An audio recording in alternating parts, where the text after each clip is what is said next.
Can somebody please confirm that I'm audible? Yes, you are. Thank you. Welcome back, everyone, to the 10th session of the 5th day of the 5-day skill development program in English language. Our mentor for the session is Dr. Veda Sharan, Department of English as Second Language Studies, School of English Language Education, the English and Foreign Languages University, Hyderabad, Telangana.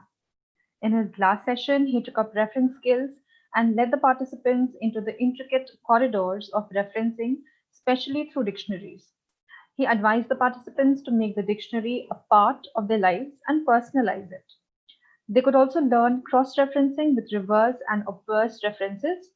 Active participation from a totally engrossed audience ensured that the participants came away from the session with much deeper knowledge of how to do referencing, which will hold them in good stead later. With the permission of the chair, I would like to begin the session. May I now request our mentor, Dr. Veda Sharan, to kindly begin his 4th session.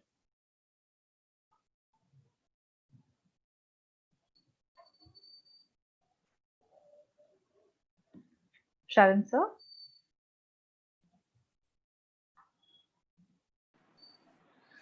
Good morning, ma'am, and good morning, students. Good morning to everyone. Thank you very much for a very generous introduction. And I'm so happy to be back again. Good morning to you all once again. Okay, so today I thought we could take a look at some one particular issue, let me say, vocabulary. For a long time, vocabulary was pushed aside for grammar. But now vocabulary is becoming more and more important in the language classroom.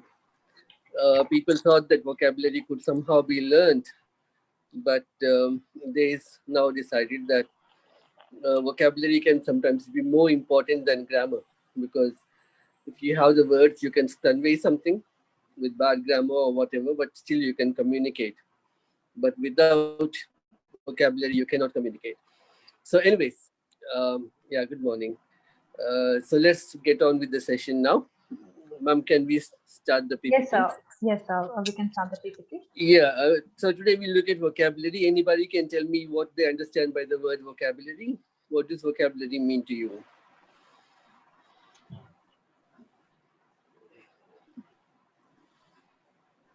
So, Kinaman, the screen share has been enabled for you.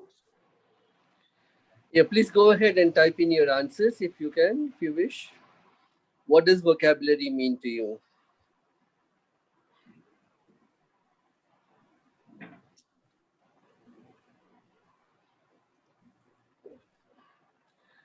Okay, meaning of a word. Fine. Okay, it's a bundle of words. I like that very much. Yes, it's nice way putting it. All the words. Yes, it's a collection of words. Yes. All the words in a language. Yes. Yes. Very good. Anything else? Wonderful. Okay. Ma'am, can we go to the next slide? New words. Okay, fine. All right. Let's take a look at some words here. Hopscotch, tipcat, snakes and ladders, ducks and drakes. How many of these words are new to you? I'm sure none of them is new to you. Can I say that?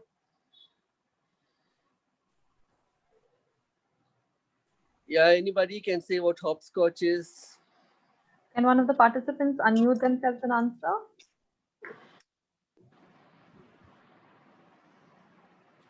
Ah, you've forgotten those things. All right.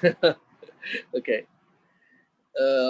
Yeah, can you say what hopscotch is? How was it when you played it when you was a kid? When you were a kid, how did you play it? Yeah, it's a children's game. All right. So may I speak? Yes, please do.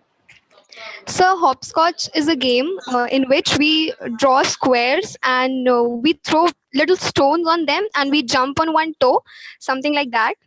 Yes, yes, that's right. Yeah, continue. Yeah, you jump from one square to the other, pushing a stone or something like that. with your toes? Okay, fine. Yes, sir. Yes, sir. Yeah, Sir, in okay. Hindi, I think we call it in childhood. In Hindi, we used to call it kit kit. Okay. Okay. All right. Tip cat. Anybody? Tip cat? Does anyone know what is Tipcat? So the answers are coming in for hopscotch. It's a game played by children in which you jump in the box. They are answering this in YouTube. That's right. That's right. Yes. Okay. Yeah, let's just get on with this. Tip cat. Anybody knows Uh, Tipcat? now, tip cat is a game in which you. Yes, yes, yes. It is a. It's a small piece of wood that you narrow it each end, and you take a stick and beat it at the end, and the little piece of wood jumps up into the air, and you hit it in the air. Did you play this game, any of you? Can anyone answer? Volunteer to answer? Not at the same play. What does it mean? Could you elaborate on that? Yeah, what is yes? What do you call tip cat in Hindi? Did you play this game anytime? Uh, Gilli yes, Danda. yeah, we call it Gilli Danda too here in Hyderabad. So Gilli here Danda. as well. Okay. Snakes and ladders. Uh, yes, you played snakes and ladders. Ducks and drakes. Did you play ducks and drakes? Yeah, snakes and ladders is a board game. That's right. You're right. Ducks and drakes. Anybody has? I'm sure all of you would have played ducks and drakes. Yes, sir. Sir, we throw stones in water. Yes, on the water, on the surface of the water, actually, to make it bounce on the top of it Yes, as sir. many times as possible. This game is called Ducks and Drakes. Uh, I don't know why it's called Ducks and Drakes. It also means spending money wastefully. So you see, if at all, the only yes, yeah, that's right, in calm water. The narrator from YouTube is answering in Ducks and Drake. We throw flat stones. So you are getting the answers there now. Okay, On the surface, they are saying. okay. How many of you knew all the 4 words and the games that you played that these are? I'm sure all of you would have played all the 4 games. Yeah, okay. If at all, only the 1 or 2 names would be new to you, but the concept itself is not new. So we can say that before we come to a word, more than half our work is done because we know what the thing is. So you just need to pick up the word and get on with life. Okay. All right. So next slide, ma'am. Can we go to the next slide? So this is a question that I was asking you. What is vocabulary? Yes, anybody would like to answer that? What So is the word vocabulary? power that we Okay. have in ourselves. Okay, that's very, very good. Okay. Fine. So, vocabulary in a language is a set or bundle of words Yes. Perfect. that we have in that particular language. Very good. Very good. Okay. Any other? Okay, we usually use or try to express ourselves. That's fine. Can we go to the next slide? Yeah. So here we have the 3 different meanings of a word. As you have pointed out all the 3, I think. All the words in a language, its entire corpus. Corpus is the technical name for all the words in a language, right? Corpus is connected to the word corpse, which is a dead body. It's a physical thing. So corpus means all the words in a language, the entire set of words in a language. According to some people, English has some 2 million words. French has about 800,000. So different languages have different kinds of vocabulary. Right. So English has words for which we don't have probably equivalents. Let me give you an example before I proceed. Has anybody heard of an aglet? A-G-L-E-T? Yes, please, anybody? Aglet, A-G-L-E-T, aglet, okay. An aglet is the plastic or the metal tip that you find at the end of a shoelace. Did you notice at the end of the shoelace, we have this plastic or the metal tip? That is called an aglet. And the hole in the shoe through which the aglet passes is called an eyelet. So they have words for these unbelievable things. Right, but I still, it's okay because I think we can wear shoes even if we don't have these words in our languages, so it doesn't matter. Right. So the next meaning for the word vocabulary is words which are specific to a field, like let us say computers or whatever. They have a special vocabulary, what we call terminology or jargon. Yes, sir. So if you look at journalism, you have words like newspaper, dateline, right? Headline, subheadline, byline. These are the words peculiar to journalism, and that's the vocabulary of journalism. Then, as you all pointed out, it is the words that we know as individuals, different separately. So these are the three different usual meanings of the word vocabulary. Very good. Let's get on to the next word. So, a question. When can we say that we know a word?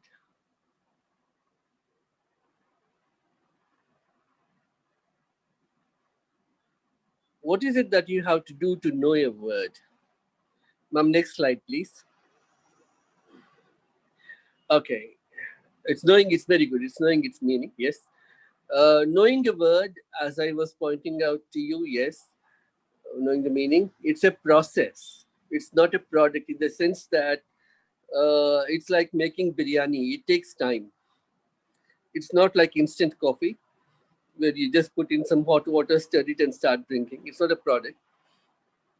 It's a process. It takes time and it takes some effort. Yes, knew the meaning and its use is very good. Excellent. All right.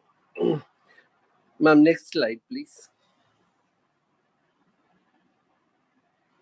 Yeah, knowing a word would involve knowing its spelling.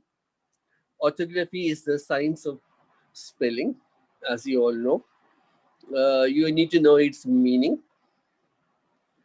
And yeah, we'll come back to that. You have to know its pronunciation.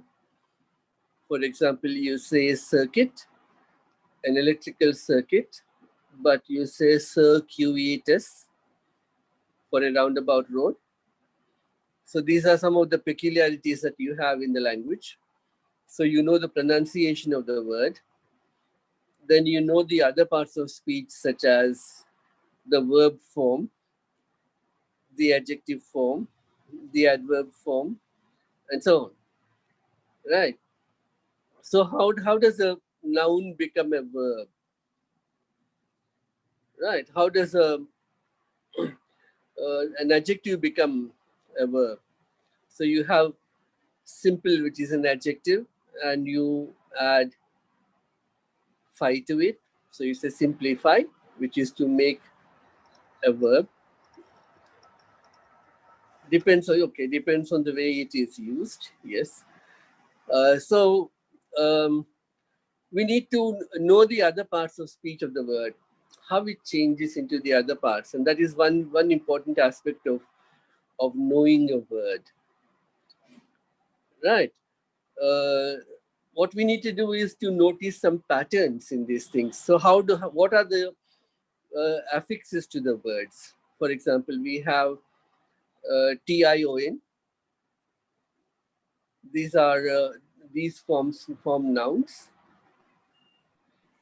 Ful, they form adjectives like wonderful. So when you add ly to the adjective, it becomes, as you all know, it becomes an adverb, right? Wonderfully. for example. Okay. Another thing that you need to know if you know a word is to be able to recollect a word out of the blue just like that. So you're walking on the road and somebody stops you and asks, what does this word mean? And you're able to explain this word to them. And that is knowing a word in one sense. Ma'am, next part. Ma'am. So one of Next our question. students has asked, Neha Ghoshal, what does orthography mean? What is? What does it was mentioned in your slide? What does orthography mean? Orthography is the science of spelling a word. Hmm. How do you spell a word? For example, in English, some letters do not combine. Like Q is never followed by N. Yes, sir. So there are some rules about um, which you can use here, but we don't have the time to go into all that. Yes, it will come too much. Okay, so um, Q is usually followed by U, right? When you say qualify, quick, and so on, Yes, sir. quantity, quality, these words are always, we have seen the other day that you have an I before an E, except before a C. That Yes, is, you this write is IE. orthography, the rules which one has to follow. Yeah, these are not always valid, but Mostly. sometimes they help us. Okay, so this is orthography. So when we look at um, the word, we have to know the spelling there. Now, this is very important because one of the most useful ways of recognizing a word is by its size. Words have different lengths, they have different shapes, and we need to learn these things. How many of you have used this thing called the four ruled book when you were kids? Yes, sir, I for mean, handwriting. there Cursive was something writing. called the four ruled book, right? Four-lined, yes, four-lined sheet There we was used to there were have. four lines. There were four lines, and you will see the main purpose for this book was to show you which letters went up, like B and D would go up, and Q and P would come down. For the cursive writing, yes. Yeah, and A would remain in the center, the small case A.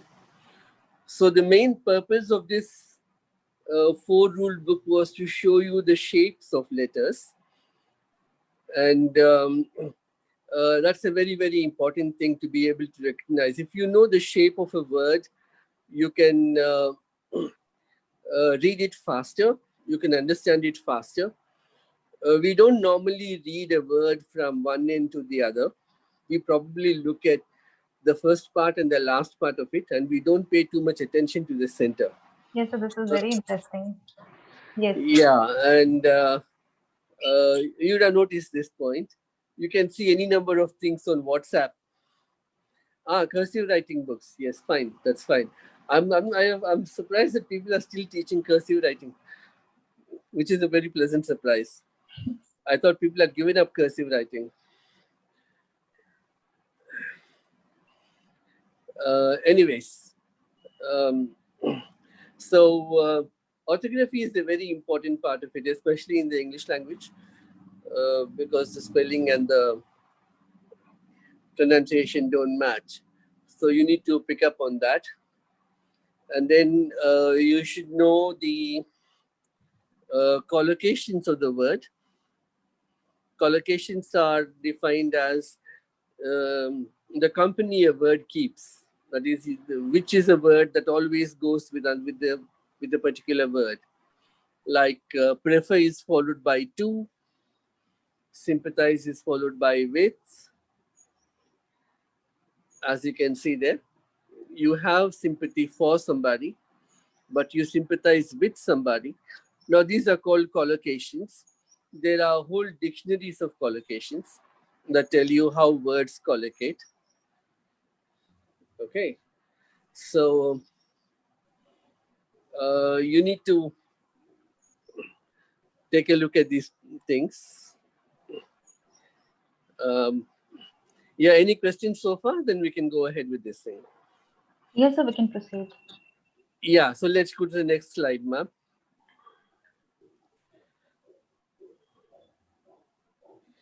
Right. For a word, we have its usage. We have seen yesterday what the word usage means.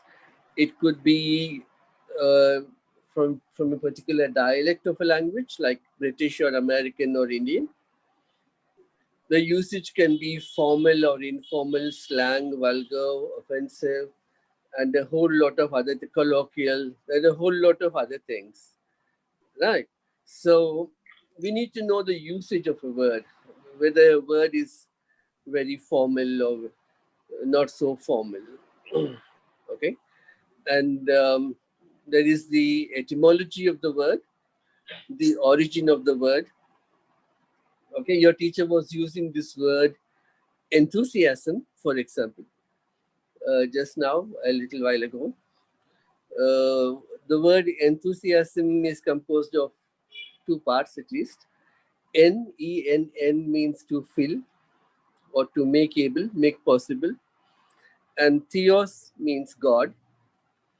So enthusiasm, to be enthusiastic is to be filled with God.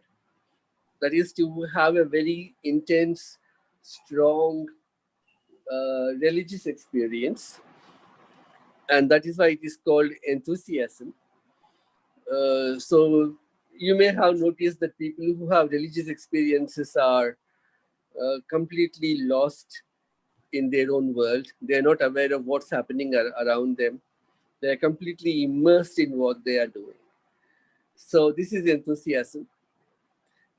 They don't care what's happening around them, whether it's very hot or it's raining or cold, because they're completely lost in their mind. And that is the meaning of the word enthusiasm. So you can see it's a very, very powerful word. It literally means to be filled with God. Okay, so this is the etymology of the word, the origin of the word. You can have here the word interpret. Inter is between, as we have seen yesterday, and pret or prachar are connected words. So to interpret literally means to spread abroad. That is, you go outside your area to spread an idea. For example, a statistician interprets statistics for us. Statistics is a specialized science, and the statistician comes from his world into or her world into our world and explains them to us, and this is to interpret. And that's how the language works. Okay, so let me just go back here to the previous slide. From to go through with you once again, what is it to know a word? You need to know the spelling of a word. You need to know the meaning of a word. Words are what we call polysemous. Polysemy is to have multiple meanings, where it has more than one meaning. Many times a word has other meanings which we are not aware of, and a dictionary will help you to understand these things. Okay, let me give you one quotation to illustrate this point. There was this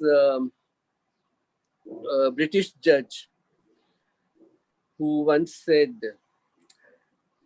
I have given my entire life to the study of the law, and I am satisfied that there is nothing in it. Now, if you look at this sentence here, it says, I have given my entire life to the study of the law, and I am satisfied that there is nothing in it. Now, the interesting word here is satisfied, as you can see. Satisfied means to feel happy about something. Satisfied also means to be sure about something. Like when you go to your bank, for example, and you withdraw some money, the teller will say, satisfy yourself that this is the amount you are withdrawing, that it is not less or not more. And that is to satisfy. So a word has other meanings also, and knowing a word is to understand the word in its other different senses. So the more meanings you know, the more familiar you are with the word. Which is why I have been saying that knowing a word is not a product, but it's a process. It takes time, it takes a little bit of patience, but you can use it in so many different kinds of ways. Uh, right. The pronunciation, as I was telling you yesterday, once again, let me repeat this important point. The pronunciation part is what worries most people because of what we call our accent, but you don't need to worry about it because all we have to do is to be understandable. We don't need to speak like any foreigner. We have our Indian English and we will speak Indian English. And you will be happy to know that by the time you would come up into your 20s, into your 30s and so on, Indian English will have a lot more respect than it has now. Because as our economy grows, people Yes, will sir. learn Indian English. Okay, so you don't need to worry about it. They will learn our English. We don't have to learn their English. Okay, and then as far as grammar is concerned, I would say that if you know something about the parts of speech and tense, other things like that, these things your teachers will know. There are different kinds of grammar books. Let me just mention that here. One is a learner's grammar book, and then there's a teacher's grammar book, and there's a linguist grammar book. So if you can just look at a book like Michael Swan, that is a learner's grammar book. Okay, the Oxford English Grammar is a teacher's grammar book. It's useful for your teachers and not for you, so you don't worry about it. But it's a good idea to have a grammar book with you when you read this thing. Okay, so this is how we learn these words. This is what it is to know a word. Okay, so when we look at a word, it has a certain shape. It has some strokes go up, some strokes come down. So if you look at a word like tell, T-E-L-L, tell, three letters go up. There's a short gap in between, which is occupied by L, but the three words which go to the top create a gap in between. And your mind has to photograph the word. You don't have the time to spell out each word letter by letter and learn it. So what you need to do is to train your eye to photograph the word, its shape. How does it look on the page? This is not very different from, let us say, typing on a computer. The keys are very close to each other, but when you press a wrong key, you know that you press the wrong key. That's because of your familiarity with the keyboard. And once you are familiar with the letters, with the words and their shapes, you can read faster and better. And when you read faster, you feel more rewarded because you're getting more profit out of your time, and that will help you to read further. Am I clear about this point? Yes, sir, we can proceed. Okay, can we continue with this? Yes, sir, surely. Yeah, so fine. Uh, so with the usage part we have seen, whether it's formal, there are a whole lot of other words like colloquial and so on, which I have not mentioned here. The point is that there are no sharp divisions between these words. So you can't say where the formal ends and the informal begins, or the colloquial begins and ends and slang begins, and so on. So these are all based on people's opinions.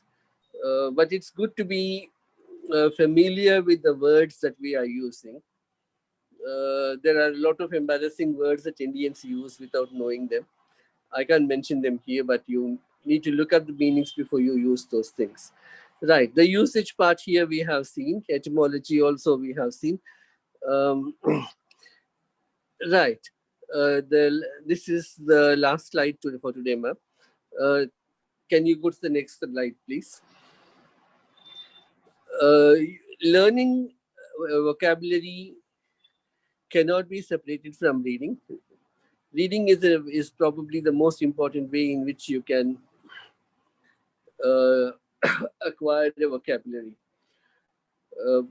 Maybe more than listening, because you can't ask someone to keep on repeating something, but you can read a text any number of times that you want, that you wish to read it with. So that way, you can find that reading is a little more useful than listening in improving your vocabulary. You can play around with the words. We don't have the time to go in to see how reading differs from listening. Mama, I've sent a text to you. Could you put that up on the? Yes, sir. We'll do that. Meanwhile, can we just take some questions before you, as you put it up? Okay, this one, Kafka and the Little Girl. Yes, ma'am.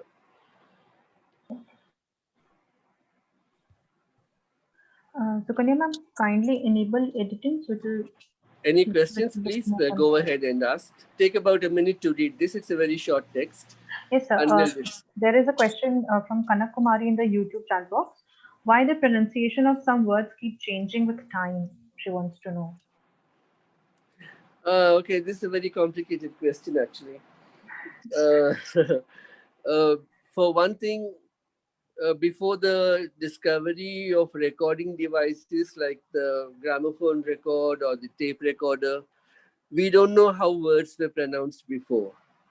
We can only guess how they were pronounced during the time of Shakespeare or any great writer like that, if you care to look at.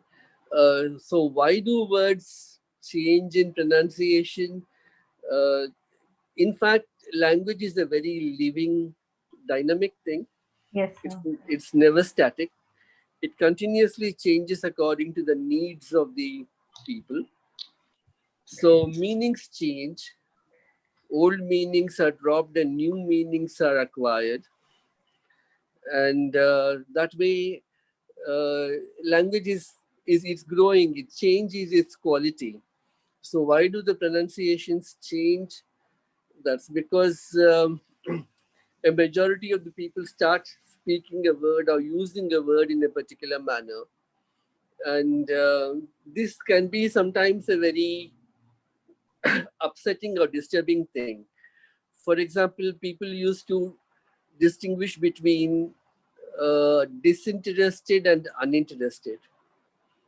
Okay, uninterested is not having any interest, but disinterested is not uninterested. But the disinterested had the meaning of being impartial.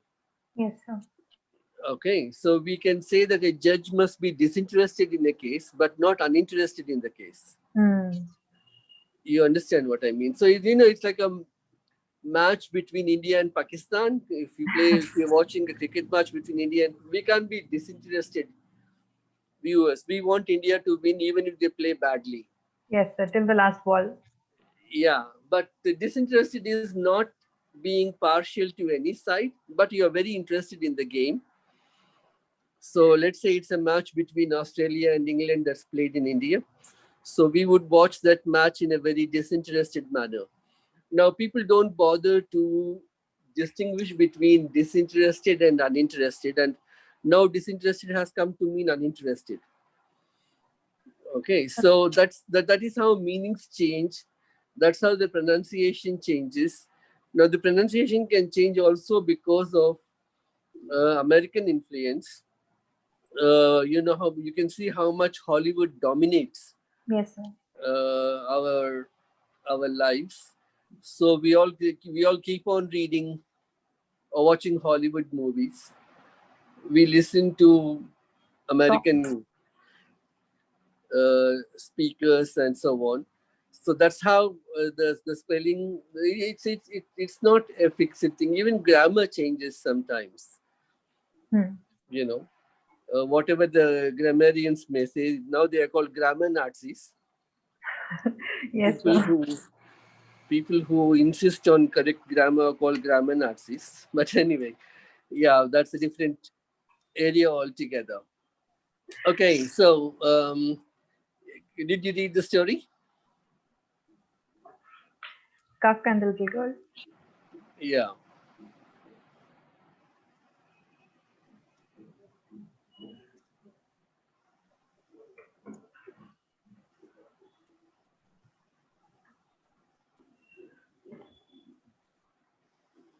So you can see through this how you can learn up grammar,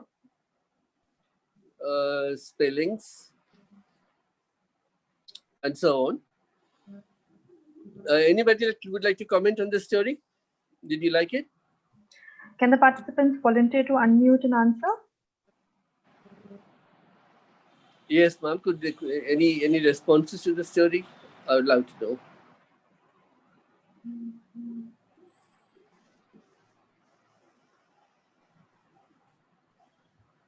Can one of you please unmute? Yes, ma'am. I read the story and it was really nice about a little girl who has lost her doll and she was weeping. And then this man, Franz Kafka, meets her and how he consoles her and convinces her that her doll is not lost. And he he brings letter, he writes letter and then uh, reads it to the girl, and he says that she is on a tour to London. And then how that man dies, and after at last the girl comes to know that all the letters were written by the man himself. And at last the uh, at last it simply means that everything we love has to die or has to eventually leave us one day. So this is what happens Transient. at the end. Yes, Everything is transient. Yes. Okay. Did you like Kafka? Did you yes, like the story? Yes. yes. Okay.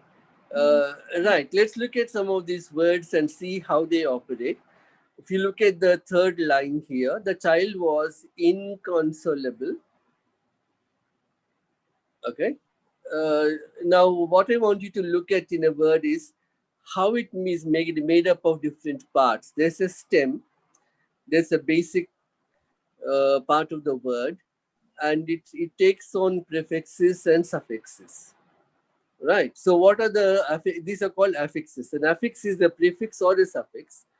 So, the word inconsolable has a prefix and a suffix. Can you say what they are? So the prefix is in and the Yes. suffix is able. Yes. Yes. Yes, that's correct. That's right. Now see how the word operates here. In means no. Yes, able is a suffix. In means no, not. Okay. Con means together. Right. Con is a prefix that means together. So a word like contain, a box contains sugar or whatever. That is, the sugar and the box are together. Contain, console. Soul is to be alone. When you are alone with somebody, when they are sad, this is to console. So you are because you are very close to that person, you go and sit with that person when they are sad, and that is to console somebody. So con means together, soul is to be alone, that is you're alone from other people together, and that is how it means to give strength to somebody, to console. You have the same meaning in the word comfort. Com is together. Fort is the place where you are very strong. In the olden days, forts were the places where kings used to fight from. So comfort is to make somebody strong by being with them.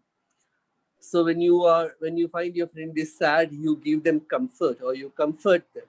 So when you look at a word carefully, it has a certain relationship to life. And when you understand this relationship to life that the word has, you will know the word better and you can understand it better. And yeah, it's a nice short story. So if you come back to this word here, inconsolable, in meaning as we have seen, not consolable. That is, she could not find any word of consolation or happiness in what they were saying until, as you can see, Kafka invented this story. Right. Now, if you look at this other thing which I have highlighted in red here, had lost, you can see how the reading can teach you grammar. Had lost is where there are two actions, one happening before the other. Right. The action that happened here earlier was that she had lost the doll, following which she began to cry. Yes, losing the doll was the thing that happened before, earlier than the one, and that is when we use the word had lost. This is the past perfect tense, as you know. I don't want to, sort of drag you too much into this heavy grammar. But anyhow, yeah. So this is how you learn the grammar part of it. And you can come back to the next word here, a fact. Knew it for a fact. Fact, as you know, is, what is it? A fact is a truth, basic truth or whatever. All right. If you come over to the second paragraph here, arranged. What does arranged mean?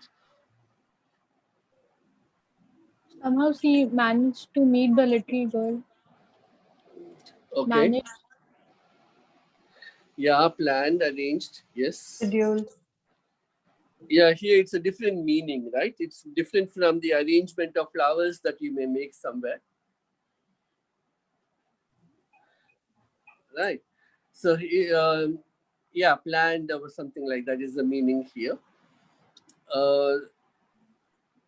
And that night he composed a letter. Now, an important part of learning a word is to look at nearby words, words which have a similar meaning but not exactly the same meaning, and understand how they are different. Can anybody say the difference, tell us the difference between composed and comprised? Composed over here means write a letter, and comprised means consisting. It comprises of something. Okay, that's fine. Very good. Yes. Any other answer? Yes, that's fine. Anyone else? Yes. To be composed has other meanings also. To be composed is to be very calm, to be relaxed. And yeah, it has different meanings here. And that night he composed a letter, meaning that he wrote the letter there. So that's how the meaning that we choose out of many possible meanings can come up here. Okay. If you look at the word, yeah, he wrote a letter here. That's right. You compose a song, you compose a letter, you compose yourself, meaning that you make yourself calm when you're nervous. So it has different meanings in different contexts. And knowing a word is to be aware of these different meanings and coming up with these things. Okay. To know according to the context which meaning is intended here. So that's a very good thing. So look at this next word here, by, which is a preposition that we are using here. By balloon. With the help of? Yes, yeah, as an instrumentation by it shows, but the means by which it is happening. Right. You may cut vegetables with a knife, but you travel by balloon. By is yeah, with the actually with the help of it's a means, or the more like an instrument, or a vehicle basically, right? So this is what we call collocation. How a word sort of collocates here. Okay, so a balloon is this huge balloon to which a basket is attached, in which people travel. In those days when there were no petrol driven vehicles, people used to go from place to place in balloons. Hot Yeah, air balloon? that's the hot air balloon. Yes, you're right. The hot air balloon. That's what is being used here. That's what Kafka says the doll was using. Right. So um, yes, another interesting thing that you will notice about uh, reading is irony, humor, and so on. You can find one example of that here when Kafka talks about the British and their strange habits. Okay, the idea here that I want to tell you is that the more knowledge you have about something, the more easily you will understand it, and the more easily you will participate with the writer. So the idea here is that England is in the northern part of Europe, which is very much to the north, and the weather there is very cold, and uh, they have this fog all the time, so they have to poke their way through. I think in North India you have this fog all the time in the winter season. So uh, reading involves a knowledge of the subject that you're also looking at, and that's an important part of it. Can we come to the next word here? We'll quickly go through it so we can have time for questions. Solidarity. Anybody can say what solidarity here means? Union. Yes, it can be in union. It's a feeling. It's a feeling of yes. Mutual purpose? Yeah. Yeah, that's right.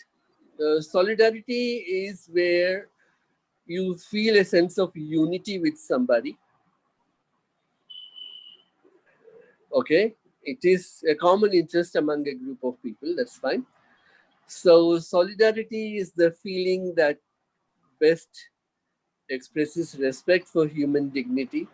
Now, these are more like proverbs and aphorisms that he's mentioning here. You can think about these things a little later. So solidarity is, as you can see, a sense of unity. When you empathize with people, that is, you feel as they feel. So this is how the language, a reading text can show you the difference between words. What is the difference between solitary and solidarity? Sir, solitary means alone, Being alone, yes. and solidarity means being united or being familiar, feeling familiar with Okay. someone Yeah. amongst the What group. would be the noun form of uh, solitary? Solitude? Solitude, solitariness. Okay, check it out in the dictionary. That's fine. Solitude is also possible, yes. So we have Okay. our answers coming in from the YouTube as well. Solidarity, they are talking about mutual understanding, unity of feeling. Most of them Yes. have unity. Yes, absolutely. Absolutely. But as I was saying, you must use every new word in the context of your life. So when you say solidarity with somebody, for whom did you feel solidarity? That is what you should think about. So yeah, yes. You feel solidarity with a person who is in the same trouble as you are in, right?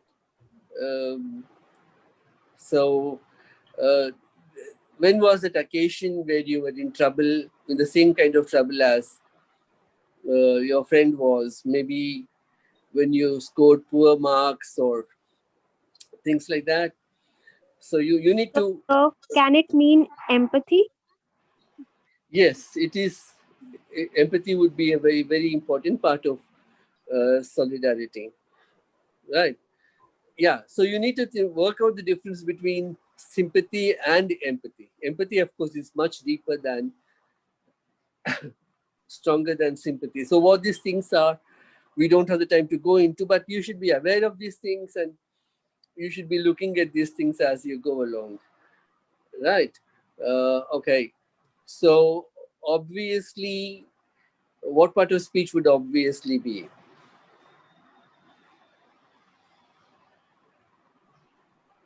We have seen that when a word ends in ly, it is usually but not always an adverb. What would be the um, adjective form of obviously?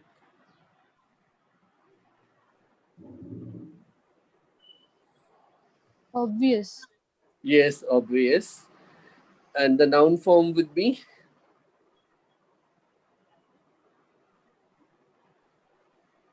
obviousness, right? Obviousness. Yeah, obviousness would be the noun form. So what I'm trying to say here is that you need to learn the endings, the patterns in the language. How nouns end, how verbs end, how adjectives and adverbs end. So this is these are sort of templates that you can make as you go along, and that will simplify your job to a large extent. Okay, and it will also help you uh, to be more grammatical and idiomatic in when you write or when you speak. If you remember the rules, like in English, the adjective always usually precedes the noun. It goes before the noun. Like you say, a rich man, but we don't say man rich. So there are places which are fixed for the words in the language. So where does an adverb appear? Usually before the verb, right? Or after the verb sometimes. Uh, just work that out. So obviously is the adverb there, and then you have the original, the next one. Any connection with your previous class?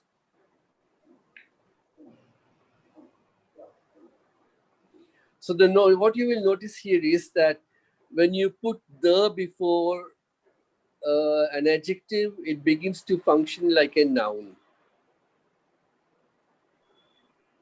Can you give me an example of that?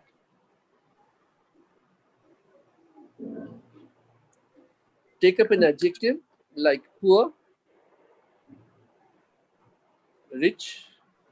The rich man? Yes, the rich should help the poor. Okay. Yes. So when you add the before an adjective, when you put the before an adjective, it begins to function like a noun. Okay. What you could say here is that we are dropping the noun here. So you can see here the original. Original is the adjective actually, original doll. But when you add the before the adjective, it begins to function like a noun. Okay, so if you notice these small things as you read, you will get more and more familiar with the language, with the usage. Okay, so let me once again emphasize that unless you connect these words with your personal experience, you cannot remember these things. We look at one last word here, lose. Uh, Most people confuse between LOOAC and LOAC. Now they are Yes, different in pronunciation and meaning. Can anybody explain that? So here lose means L that we have double lost it, O and Is L the double pronunci- L double O, S okay, just a E minute. lose Is means the pronunciation different from the other one? no, no No, sir. It's no, lose. No, sir. it is different, isn't it? With LOAC, you have the Z sound, Lose. but with Loose. LOOAC, Loose? you have the S sound. Lose. yes Uh-huh. sir. Loose. All right. Okay. Okay, sir. Yeah, so just pay a little bit of attention to that, and a lot of things will fall in place automatically. Okay, thank you so much. I think I'll stop here. If you have any questions, you can please go ahead and ask. yes, so thank you so much for that wonderful session. I now request Dr. Janet Andrew Shah from Department of English for the question answer segment. So this has been such a comprehensively exhaustive session that there are hardly any questions, just one or two. I'll take up one. There's one from Indu Kumari. She says, do we need to know the etymology of a word, or just knowing the meaning is important? Lots of people say that etymology is worse than useless in the sense that it can be confusing sometimes. But etymology is one way of knowing another aspect of the word. While it is not absolutely necessary for you to know the etymology of a word, you can still understand the word, but it can deepen your understanding of a word Exactly, it makes if it more you look interesting. at the word. For Yes. example, you can have some fun with words, some in a very sad and a bitter way you can have fun. For example, if you look at the word religion, it comes from the Latin word religare, which means to unite or to bind. I think in the context of what is happening now, there can be nothing more ironic than the meaning of religion as something that unites. Yes, sir. Yes, sir. There's one which Neha Ghoshal is asking, because vocabulary, she said, how does vocabulary play a different role in reading and then listening? Ma'am? Reading, when you're reading something and when you're listening to something. Well, vocabulary, knowing the vocabulary, knowing the meaning, or some, I think this is what this child means. I don't really understand, but this is what she said, and she's emphasized it. How does vocabulary play a different role in reading and then listening? Does it actually? Does it play a different role? No, when vocabulary increases in all that we do, I mean, you're strengthening your vocabulary with whatever you do, whether you're reading or speaking or listening or writing, you're renewing your vocabulary. So in Exactly. that sense, you're renewing Yes, your exactly. spelling, you're doing these things. So to say Exactly. that it does this or the other is not really completely correct. At a Thank you. particular time, it might be doing that, but Not otherwise. it will have a combined effect upon you as you go along. Somebody had asked a question if some words get removed from the dictionary. That's a very interesting question to ask because now there are words which go out of fashion, like the word white, for example, WIGHT. In Old English, the word white meant man, but now we don't use this word white in that sense. So for modern users of the language, the word white doesn't occur in most dictionaries, but it can occur in some specialist dictionaries. So does the word get out of a dictionary? Yes, in some dictionaries, but no in some dictionaries. Thank you, sir. Thank you so much. In fact, your session today has guided the children in understanding not just meaning, but also the orthography, the system of the spelling, and which I do not think they had actually given any importance to before. And I think now they will remember to collocate words correctly. Especially if they follow your instructions and they inculcate in themselves that love of a dictionary and learn to read a dictionary properly. And then I think that if they ever read Kafka in the future, they'll remember that you had introduced Kafka to them. Thank you, sir. Thank you, Thank you. ma'am. Thank you. It was a Prachi? real pleasure to be with you all, and I Uh, really enjoyed these sessions. so you are with Thank us for some more time. Yes, Prachi. Yes, thank you, Jan ma'am, for that vote of thanks. Thank you, sir, for that wonderful session and that question answer segment as well. We would like to request you to stay back for the valedictory session. And I would like to acknowledge that our principal, Dr. Sister Jyoti, has also joined us for this valedictory session. So welcome, sister.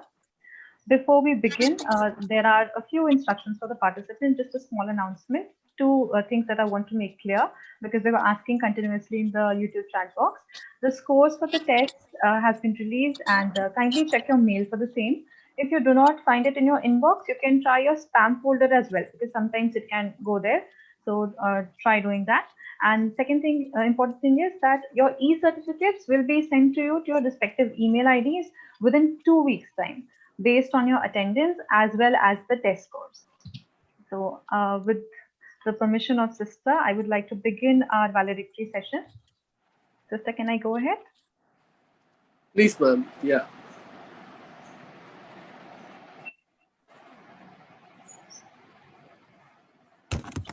Good afternoon, sister. Yes. Okay. We have come to the end of a beautiful chapter and we hope to begin many more. On this note, I would like to welcome all of you to the valedictory session of the 5-day skill development program in English language. The last 5 days have been an enriching time with both our mentors. We have had sessions covering important skills of listening, speaking, and reading, and I believe our participants have benefited immensely from it.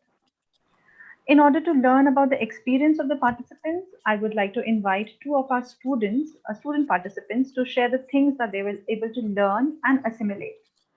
I now invite Priya Jha, a student of PG Department of English from Jamshedpur Women's College, to share her experience. Priya, do we have you? Yes. Yes, ma'am. Yes, Ma'am, Priya. am I Welcome. audible? Yes, Priya, you're audible. Thank you, ma'am. Good afternoon to everyone present here. Kudos to the organizing team.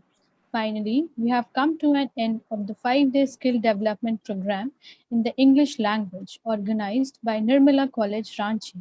I congratulate and heartily thank the organizing committee, and also I would like to request the committee for organizing more sessions like this, where one can enhance their language skills.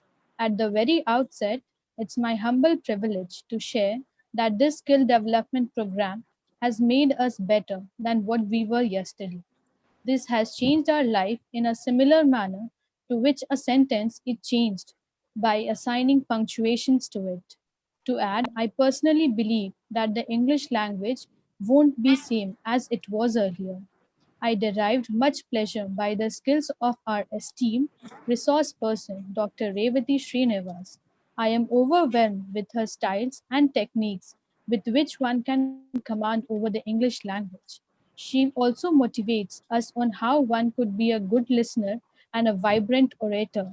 Thank you, ma'am, for all the exhilarating session. Secondly, Professor Emmy Veda Sharan moved us with his attitude and procedures of how to become a good and effective reader. His study on every little aspect as a good reader was admirable. Thank you, sir, for giving us such an captivating session during this pandemic. Thank you, ma'am. Thank you, Priya. Thank you. Yes, sir. I would like to call one more student. I request Bushra, another active participant, to share her experience. Good morning, everyone. I'm Bushra from Semester 6, Department of English. We are grateful to have such STEAM mentors in the 5-day skill development program in English. We feel immense gratitude towards Nirmala College and our patron, Dr. Sister Jyoti, for arranging this free and open to all session, giving us a platform to interact with such esteemed mentors. No other institution had done this kind of skill development program for the students. The past 5 days helped us in cultivating and improving our listening, reading, and speaking skills. Revati ma'am, we particularly enjoyed the activities related to the song, the topic of pronunciation and word stress and sentence stress. Sir, we are grateful for the time and effort you took to share your knowledge with us. We have benefited a lot from a revered mentor like you. We learned a lot about dictionaries, its various types, and how to use it. You made us aware of the anatomy of book, which we usually tend to skip. We also learned the wonderful message behind the poem, stopping by the woods on a snowy evening, as well as quotation from Heraclitus. The things we learned during this 5 days session is definitely going to be very instrumental in our life. We appreciate you, your incredible mentorship and guidance. Thank you. Thank you so much. Thank you, Bushra. We are extremely thankful to our two mentors who gave us their valuable time. I hope they had a pleasant time with us, and we hope to maintain this association with them in future as well. Dr. Repti Srinivas, who was actively involved with the students during her sessions, made our chat box flood with so much of acknowledgement and appreciation. Our mentor, Professor Veda Sharan, with his pleasant demeanor, he kept the students engaged throughout the session. On behalf of both the mentors, I take this opportunity to invite our mentor, Dr. M.E. Veda Sharan, to share his experience and feedback. Sir, a few words from you. Okay, well, thank you so much for this chance. I'm absolutely delighted to be with such an enthusiastic group of young people. And it was a really great pleasure for me. And I'm sure that I will cherish this experience for a very long time. I had the occasion to be in Ranchi on a selection committee meeting a long time ago. Okay. But yeah, there was a central university there in Ranchi. They had this selections, and I was in the interview committee to select English teachers there. It was a wonderful experience. It's a beautiful place that I saw. Of course, there were some scenes that were a little painful to see some poor children there and that kind of stuff. But it was a very beautiful experience that I had, and to be talking to you all took me back to that wonderful experience that I had, and the responsiveness of the students was really amazing. How they responded, how intelligent and how participative they were, and I really feel very optimistic about our country that these young people will one day take over and they can stand against anyone in this world with their intelligence. I have one piece of advice for them, and that is that the key to success is hard work. And unfortunately, it is hard work more than intelligence, because that is how our exams are framed, whether you like it or not. Yes. But I would wish you all the very best. Work hard and take interest in whatever you're doing. Love what you're doing. There's nothing that is less important or more important. Whether you are cooking or whether you are arranging your desk or preparing for an exam, they all deserve your complete focus and complete attention. And you should do it from your soul.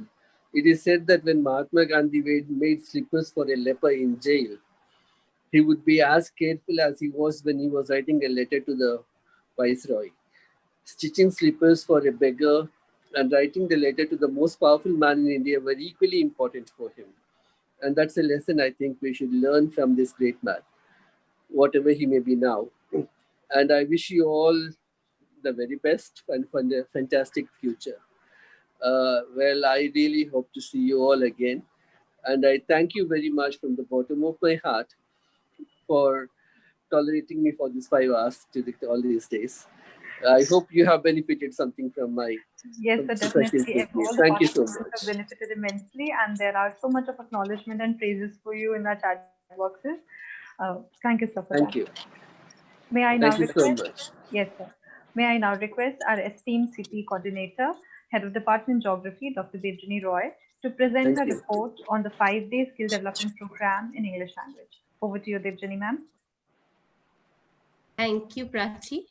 Honorable Principal, Dr. Sister Jyoti, Vice Principal, Sister Shobha, our esteemed resource person for this 5-day skill development program in English language, Professor Revati Srinivas, and Professor M.E. Veda Sharan, all my colleagues at Nirmala College, my organizing team comprising of Team CPE and Department of English Nirmala College, and all my dear students who have participated in this program.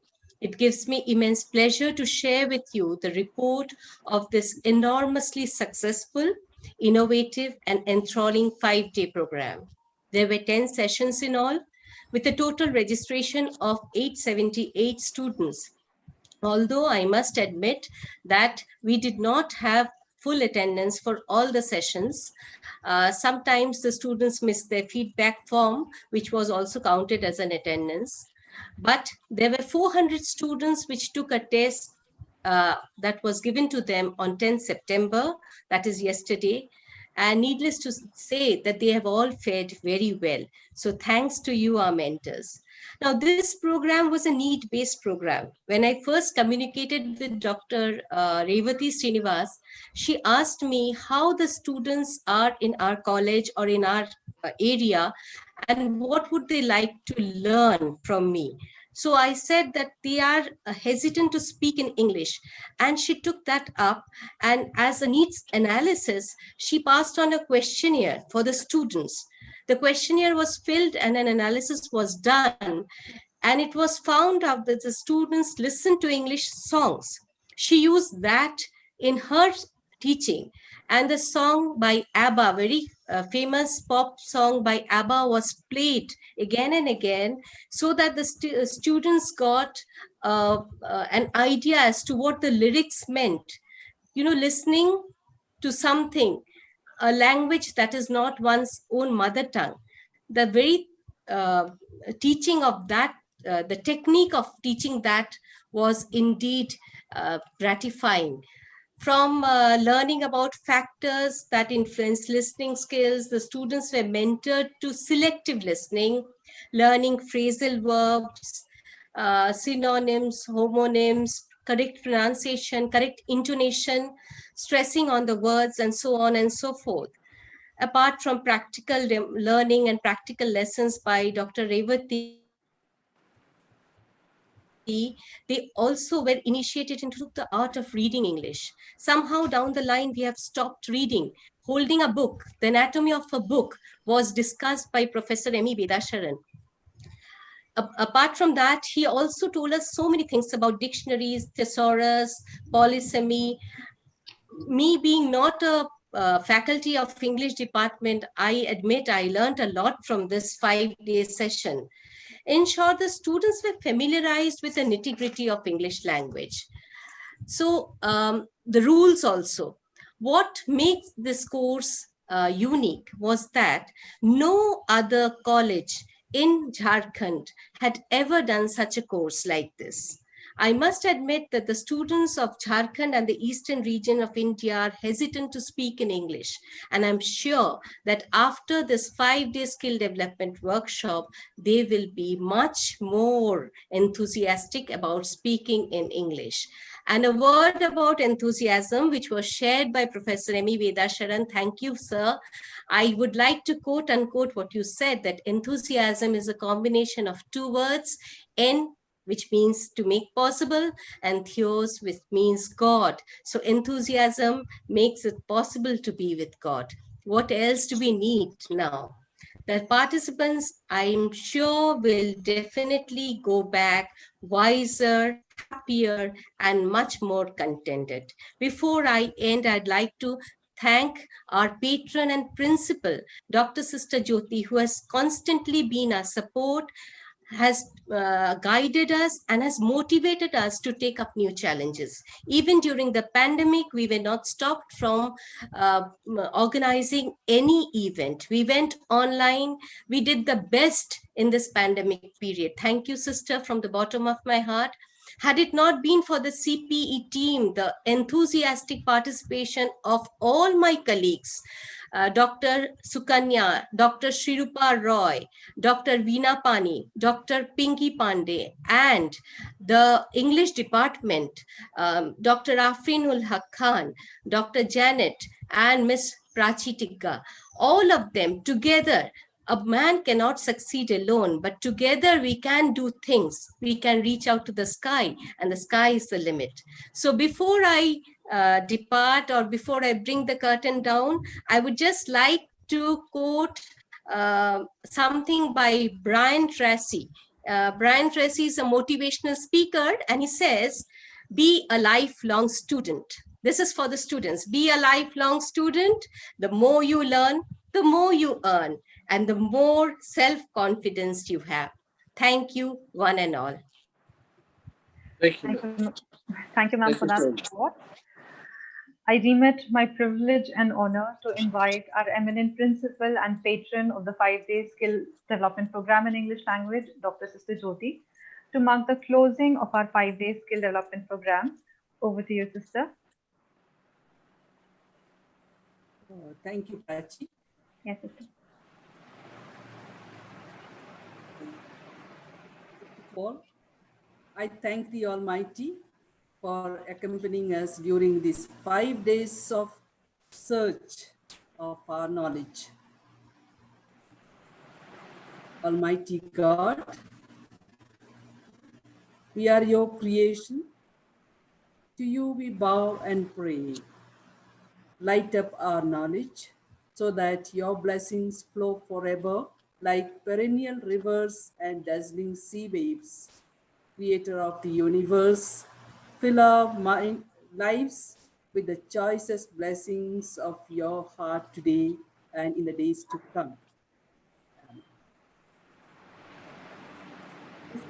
Resource persons, Professor Riveti Srinivas and Professor M.E. Veda Sharan, CPE Coordinator Dr. Debjani Roy, esteemed members of CPE, esteemed members of the Department of English, all respected faculty members of Nirmala College, and my dear students. A very good afternoon to one and all. First of all, I take this opportunity to thank the entire CPE team and faculty members of Department of English for taking the initiative to organize this 5-day online skill development program for students alone. This was dedicated to you, dear students. My heartiest congratulations and deep appreciation goes to each one of you, dear teachers, for your contributions, collaboration, and coordination. Certainly, it speaks of teamwork as Nirmalites, keeping aligned with our motto, one heart, one mind. Indeed, it has been always pleasant experience to groom our students because we feel that the youth is the treasure of our future. Therefore, we need to treasure them. They need our support, our guidance, our motivation, encouragement in their endeavor, in their search of knowledge. So to help them to explore every new possibility, someone has rightly said, learning gives creativity. Creativity leads to thinking. Thinking provides knowledge, and knowledge makes you great. My dear students, I'm sure that you all must have come here with lots of expectations to attend this 5-day online skill development program with lots of hope and aspiration, I believe, and dreams of your future. Certainly, your dreams will give birth to your thoughts and your thoughts to action, and your action will lead you to success. But you must always remember, to succeed in your life, you must have a single-minded devotion to your goal. So to say, you must have courage to think different, courage to invent, courage to travel an unexplored path, courage to discover impossible, courage to combat the problems and succeed. Finally, work hard with courage to achieve success in all that you take up. And this was one of the initiatives you must have experienced during these 5 days.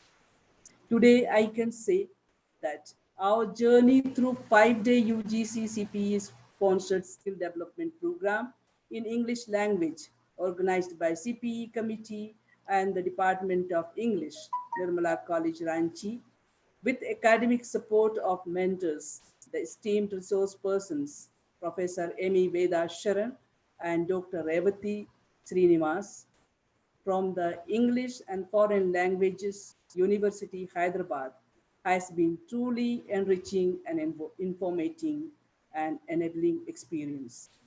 I am sure the participants of this program have gained new and deep insight into the subtle nuances of English language under the mentorship of experienced resource persons.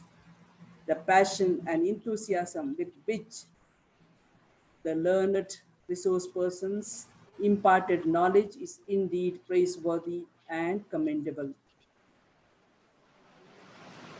Participants were taught different aspects of oral communication, listening skills, pronunciation, history of English language, reading skills, type of reading, anatomy of a book, appreciating a poem, reference skills, importance of dictionary, and many more as I have gone through your feedback and chat box I had been going through, and which is, in my opinion, would be immensely helpful and beneficial to the English language learners.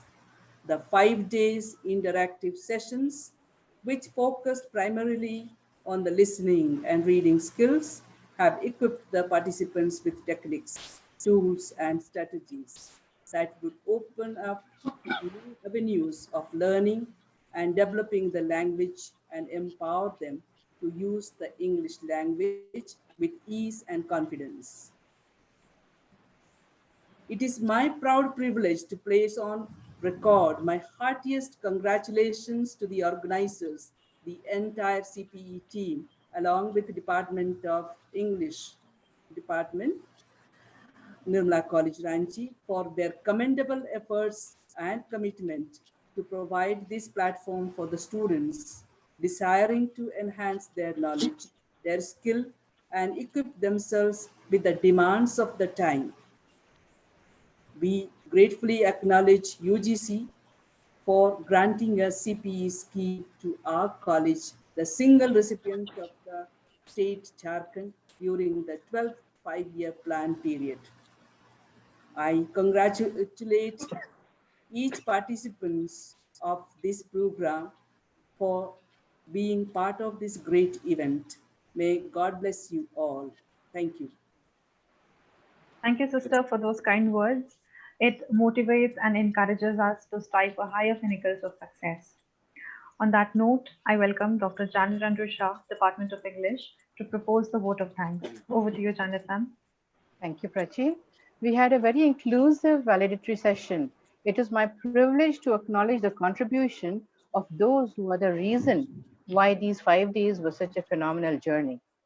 If we take a minute to think of opportunities in front of us, of what we are going to take back with us, and now to think strategically in order to constructively use the learnings of these 5 days, I think it will be the best form of gratitude that I can envisage. I wish to put on a record my deepest gratitude to the patron of this program, our principal, Dr. Sister Jyoti. She prioritizes over everything else our learning and reaching new heights. I have never seen anyone as indefatigable as her as she is in her efforts to make Nirmala College a better institution day after day. She's always supportive of every new venture if it is for our betterment.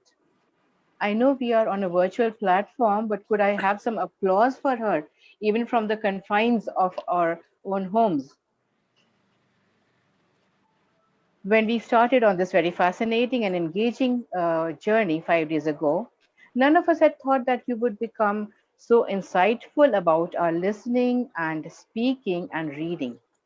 This has happened because we had an opportunity to share a platform with mentors who were generous with their time simply to facilitate the further development of our student participants in the language skills.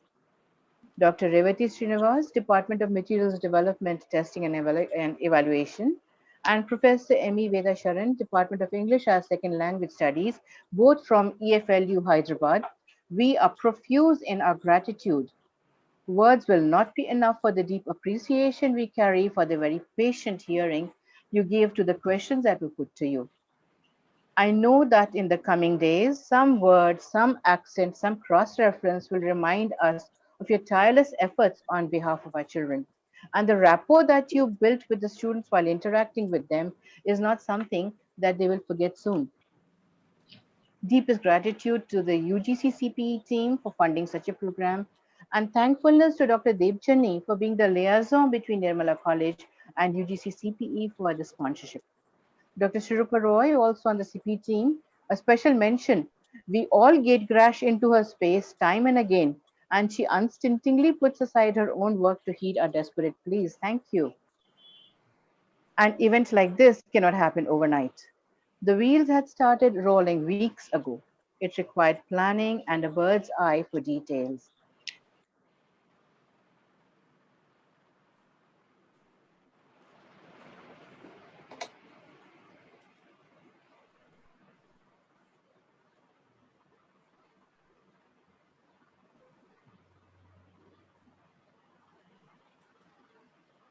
Ma'am, am I audible? Dealing with any sudden crisis without letting anyone know. Dr. Afreen for her meticulous research. All have become the warmth and the weft of this program. Participants from all over India who have been with us and contributed to the excitement of two learning. They have been a very discerning audience for taking part in some very productive interaction. Just a word for them. Your certificates will be sent to you within 15 days. So please be patient with us. The entire faculty of Nirmala College who have been silently, verbally and non-verbally cheering us on and encouraging us. The press and media who have been faithful to our causes and always covered our events. I thank you from the very bottom of my heart. Thank you. Hachi, if there's an announcement, otherwise then No, ma'am. We can go ahead with the we thing. can, yes. May I request everyone to stand for the national, to rise for the national anthem?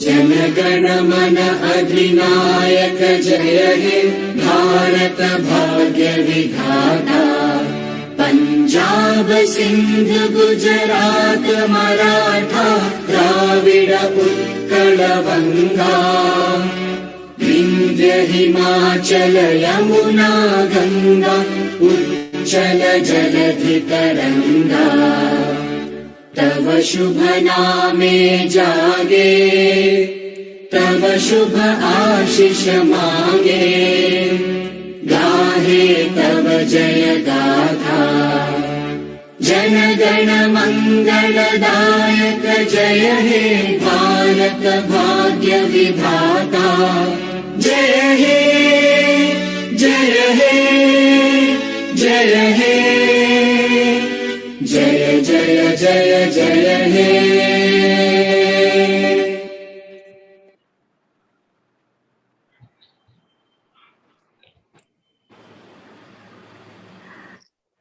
Thank you, everyone.